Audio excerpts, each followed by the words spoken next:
hangyo ko ninyo, lingi asa ang inyong mga tapat. Okay? Lingi apalihok. Kunya ingna dayon, bisan bagyo, daygunta ang Ginoo. Okay? Okay ba? Okay na okay? Okay, mao man ay gidasig po sa ato ang salmo responsoryo karon atong daygon ng Dios sa tanang panahon. Dunay nindot kayo nga panultihon nga nagaingon, you are safer in the middle of a storm with God than anywhere else without Him. Amen? O ang gipasabot ato, mas luwas kuno ka bisan taliwala sa bagyo basta kauban nimo ang Ginoo. Kay sa laing panahon ug lugar nga bisan malinawon kung wala ang Dios, ikaw mamiligro. Amen? Oh, so daygon na to ang Ginoo sa tanahong panahon. When life is difficult, pray. When life is easy, pray. No? Sa peligro, pag-ampo. Sa kahamugaway, pag-ampo lang gihapon. Ang problema, kung mag-ampo lang ta panahon sa bagyo. Kunya, kung way bagyo, di mahinungdong sa Ginoo. Kana dili maayo. Amen? Bantay bitaw ha? Unsa may kalainan sa bagyo o sa korupsyon? Kabalo mo?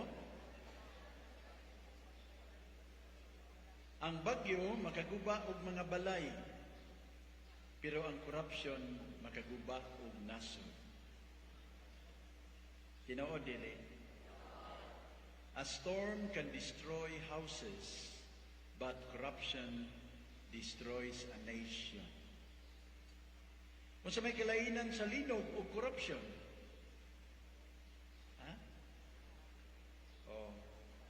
ang linog makabuak og mga kalsada og taytayan, pero ang corruption makabuak og pagsalig, hustisya o gani konsensya. An earthquake may break roads and bridges, but corruption breaks trust, justice, institutions, and the moral conscience of a nation. Ang bagyo o linog mga igsoon, natural disasters. Pero ang corruption, chosen disaster. Corruption happens because there are people who choose greed over service, who choose money over God.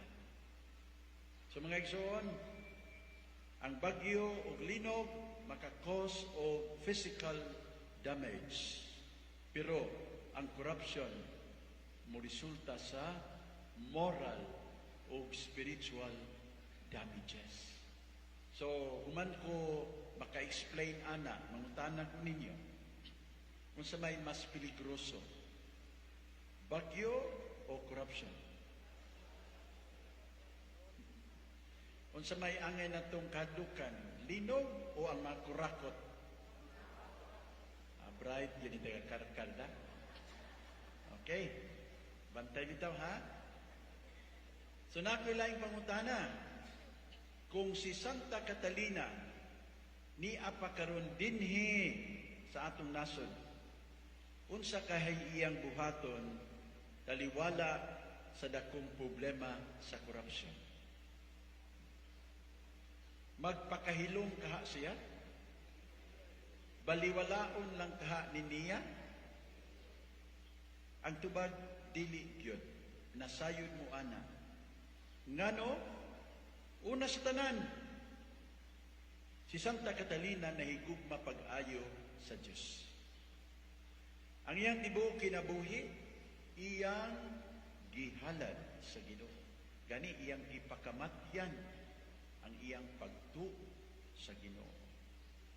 Kining korupsyon, usa ni ka pagpasipala sa Dios. Ang pagpanglimbong, pagpanikas, pagpangawkaw, may mga buhat nga gikasilagan sa Dios. Dili ang tao, kundi ang buhat. Ang korupsyon, usa ka pasipala sa Dios, ilabi na kung ang maghimo niini usa ka Kristiyanos. Ang kurakot nga Kristiyano usa ka contradictory nga persona. Mura na og square circle. Doon na ba'y square circle? Wala. Sama ra nga wa ko'y kurakot nga Kristiyano sa tinud-anay nga istorya. Kung ang usa ka Kristiyano kurakot, that means wala siya magpaka-Kristiyano. No? A Christian and a corrupt person cannot exist at the same time. Sa paghimo niini, tabla ra nga imong ipasipadaan ang Dios. Mao nga digod mutugot si Santa Catalina nga magpabilin ang corruption. Ikaduha mga igsoon, si Santa Catalina nahigugma pag-ayo sa kamatuoran. Okay? Nasayod mo siyang kinabuhi, no? Nagtuon siya ug maayo sa filosofiya. Aron nga ipatigbabaw gyud ang kamatuoran sa tanang panahon o sa tanang okasyon. Andam gani siya makiglantugi ni bisan kinsa, wa siya kadlukan, aron lang ipabaro ang kamatuoran. Mga igsoon, ang korupsyon, usa ka pagpanglimbong, pagtabong sa kamatuoran. Himuon kini sa mga dautan aron makuha ang ilang kagustuhan. For personal interest, they will hide the truth. Kung naa si Santa Catalina karon dinhi, moadto gid siya sa Malacañang, moadto gid siya sa Senado, adto sa Kongreso, adto sa DPWH. Makigdebate siya, di siya mahadlok ni bisan kinsa, at tubangon niya ang tanan aron iyagyag ang kamatuoran. Tangon ang mga takuban, ibulgar ang mga ghost projects. Sigurado kita na, kay gani sa iyang panahon, si Santa Catalina mipadayag sa kamatuoran, bisan atubangan sa peligro, o bisan sa atubangan sa hari o sa mga dagkong tao. Sa katapusan ng igsoon, si Santa Catalina nahigugma pag-ayo sa katawhan sa Dios. Atong nibaluan nga siya may sugod kayo nga miatubang sa hari aron sabayon ang iyang gibuhat nga pagpanglutos sa katawhan labi na sa mga Kristiyanos. Iyang gibadlong ang hari o gipainumduman nga kining mga tao mga anak sa Dios. O sa imong pagpasakit, pagpanglutos kanila, tablara nga imong gipasakitan ang Diyos. Ang korupsyon mga igsoon, usa ka matang sa pagpanglutos sa mga anak sa Diyos. Ang gikawkaw nga bahandi, iya sa mga tao, gamiton unta kini para ipatukod og mga ospital, tulungan o ubang panginabuhian o kaayuhan para sa katawhan.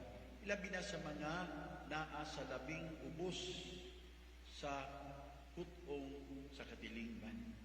Apan ang maong pundo na ibaluta, gihilabdan o gipahimuslan sa pipila lamang ka mga tao. Busa, sigurado nga ikasakit gayon ini sa Ginoo. Ikasakit sa ni Santa Catalina, kining buhat sa korupsyon, ikasakit yun niya tungod kay gigugma niya pag-ayo ang katawhan sa Diyos. Iya gining paningkamutan nga hunungon. Mga igsuon ato na sayran nga gikumprontahi ni Santa Catalina ang hari ug ang mga dautan nga nangulo sa ilang katilingban. Dili tungod kay gusto niya silang kundinahon, kundi gusto niya nga sila magbasol, maghinulsol, magbag-o. So ang iyang tuyo sa pagkumprontahi mao ang ilang kaluwasan. So bisan sa mga tao nga makasasala, nahigugma pag-ayo sa Catalina ug gusto niya ang ilang kabag-uhan. Kung ingon ini ang gibuhat ni Santa Catalina, kung sa may hagit nato, the same thing, no? Doon ay nag-ingon, devotion without imitation is nothing. Kita nga mga devoto ni Santa Catalina, kung di ta musunod kaniya, way pulos ang tanan nato nga pagday nga ihatag kaniya. So, kini sa kahagit nato, dili ta mo apil sa bisan unsa nga matang sa pagpangawkaw diya sa ato katilingban. Moingon ba ta ginagmay ra maning amo bisya namura. O bisan ginagmay di ta mo apil kay diha magsugod ang tanang dinagko kining nangawkaw karon nagsugod is ginagmay. Jadi man ta matagbaw mga anam gyud og kadako. So di kita mo apil sa gitnang binuang bisan diya sa opisina, bisan diya sa eskwelahan, bisan panahon sa eleksyon, dili unta ta mo apil sa tanang matang sa korupsyon. Unya, gawas na di ta mo apil, kung di ta mo apil, natay katungod nga musaway. Pero kung miapil ta, wa kita katungod nga musaway sa mga kadagkuan sa nasod kung kita mismo kabahin sa maong buhat sa korupsyon. Amen? Oh, so, di man ta mo apil, musaway kita. Kung kumbinsido ta nga di na ta mo apil, musaway kita sa mga buhat sa korupsyon. Ug mutabang sa pagbantay nga way korupsyon mahitabo diha sa atong lugar, diha sa atong mga nahimutangan. So kung natin makita ang korupsyon, ato gina siyang ipagawas. We bring that up in the open, we question it, kunya mulihog ta para nga dili kini magpadayon. Mga igsoon, ako lang ipabalo ninyo karong mabot November 30, adlaw ka nga Domingo, November 30, sa Bishop nanawagan sa tanan, gawas ta o mangilabot, mupadayag ta sa ato nga kagustuhan na unta dunay kabaguhan sa nasod. Doon na tahimuon nga rally dito sa syudad, maghimo tayong misa 2:30 sa Santo Niño Basilica sa Pilgrim Center. Atong iampo ang kausaban sa atong nasod, kabaguhan sa atong mga pangulo. Miguman adunay marcha, paghimuon padulong sa puente, ug dito ang himuon ang mabubo nga programa, pagpadayag sa atong paninguha na unta di ta magpabilin nga ingon ani. Tama na, sobra na. We love our country, we love God, and we love our children. We want something new to happen. So ako mong idasig kadto makahimo, manginlabot ta ug moapil ta ning maong kalihukan. Happy Fiesta kaninyong tanan.